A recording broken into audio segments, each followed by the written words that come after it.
دنیا نے دیکھا کہ جس کے پاس حسینی مکتب تھا اس کا سر جھکا نہیں، کٹ گیا۔ اور یہی اس مکتب کی شان تھی کہ جس نے ظلم کے مقابلے میں سینے پر گولی کھانا پسند کی مگر اپنے آپ کو ان کے حوالے نہیں کیا۔ یہی سوال ہے، عرب ممالکوں نے تو اپنی بیٹیاں بھی امریکاؤں کے سامنے رکھ دیں مگر علی کے ماننے والوں نے جنازے اٹھائے۔ یہ ایام یہی سکھاتے ہیں جان محترم کہ دنیا جو سوال کرتی تھی کہ مجلس سے کیا ملتا ہے، رونے سے کیا ملتا ہے، آج دنیا کو پتہ چلا یہی رونا ہے جو تمہارے ایوانوں کو ہلا سکتا ہے، یہی رونا ہے کہ جو انسان کو بیدار کرتا ہے، یہی رونا ہے جو انسان کو اتنی طاقت دیتا ہے کہ یہ جو ہم پڑھتے ہیں زیارت میں، یا لیتنی کنتو معاکم فافوزو فوزا عظیما، کاش کہ ہم کربلا میں ہوتے تو ہم آپ کا ساتھ دیتے۔ اور آج دکھایا حسین کے ماننے والوں نے کہ اگر آج بھی کربلا برپا کرو گے تو آج بھی ہم امام حسین کے ساتھ ہیں۔ اور یہ خدا کا شکر کریں کہ خدا نے ہمیں اس مکتب سے جوڑ کے رکھا ہے، خدا نے ہمیں ایسی جگہ سکھایا ہے کہ جہاں ہمارا جوان بچپن سے علی اصغر پر روتا ہے، بچپن سے جناب قاسم کے بدن کے ٹکڑوں کی باتیں سنتا ہے، بچپن سے جوانی تک حضرت علی اکبر کی اس برچھی کا ذکر سن کر اپنے آپ کو مضبوط بناتا ہے۔ دشمن یہی چاہتا ہے، اور دشمن یہی چاہتا تھا کہ مجلسیں ختم ہو جائیں یا عزاداری ختم ہو جائے، یا اگر ہو بھی تو اس کے اندر روح نہ ہو عزاداری کی۔ جب یہ کہا جاتا تھا کہ مجلسوں کو با مقصد بناؤ، مجلسوں کے کانٹینٹ کو امام کی قیام کے ساتھ منسلک کرو، تو ہمارے لوگ کہتے تھے بعض اوقات مولانا یہ کیسی باتیں کر رہے ہیں، مجلس کوئی خشک سبجیکٹ تھوڑی ہے، یہاں پر تو مطلب جو دل چاہتا ہے وہ ہونا چاہیے۔ عزیزان محترم، جہاں دل نہیں، جو امام چاہے وہ ہونا چاہیے۔ اور امام بیداری چاہتے ہیں، امام چاہتے ہیں کہ دنیا بصیرت حاصل کرے۔ سید الشہداء صرف اس لیے تھوڑی آئے تھے کہ ہم لوگ صرف جمع ہوں اور روئیں، بلکہ امام حسین انسانیت کو بیدار کرنے آئے تھے کہ جب بھی ظالم تمہارے مقابلے میں آئے تو تم نے اس کے آگے جھکنا نہیں ہے۔ اور یہی ہے کربلا، یہی ہے مجلس، اور یہی ہے عزاداری۔ عزیزان محترم، بہرحال آج فرزندان امام حسین کے مکتب نے دنیا کو دکھا دیا کہ چاہے تم کچھ بھی کر لو، کتنا بھی نقصان دے دو، پھر بھی اللہ کی نصرت ہمارے ساتھ ہے، اللہ کا وعدہ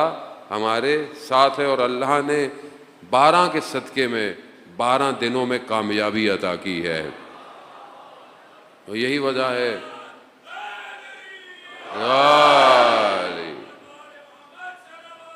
اللہم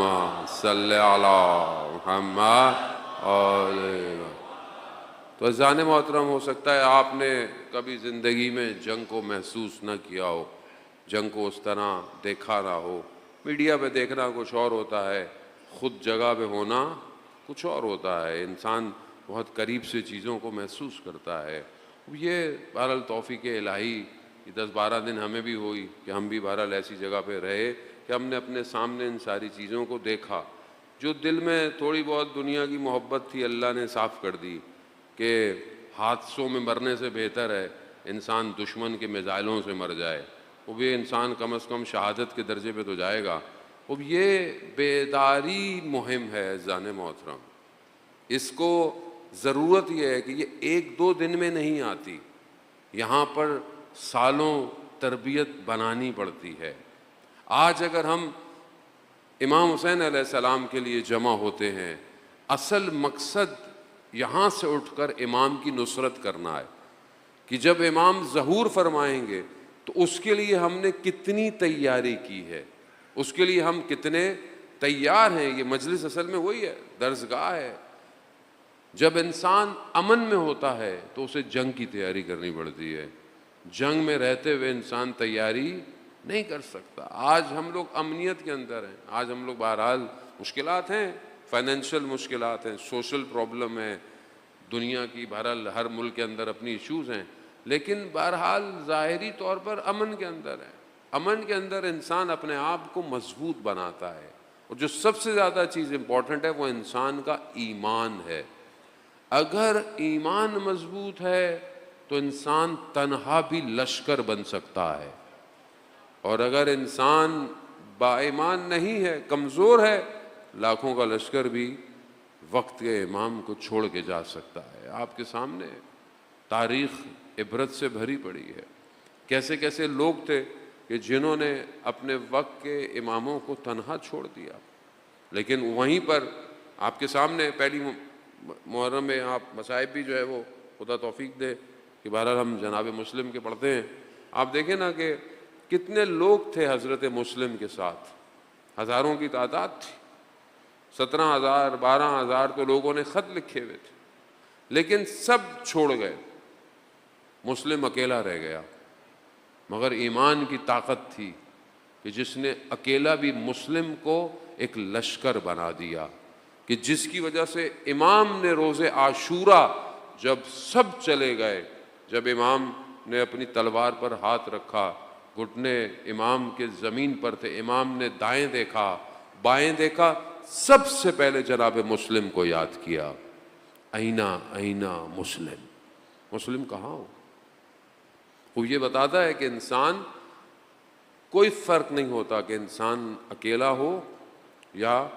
ہزاروں کی تعداد ہو، ایمان مضبوط کرنا ہے جان محترم۔ بہرحال ہم کوشش کریں نا دنوں کے اندر اپنے آپ کو اپنے امام کے قریب کریں اور اپنے آپ کو بہتر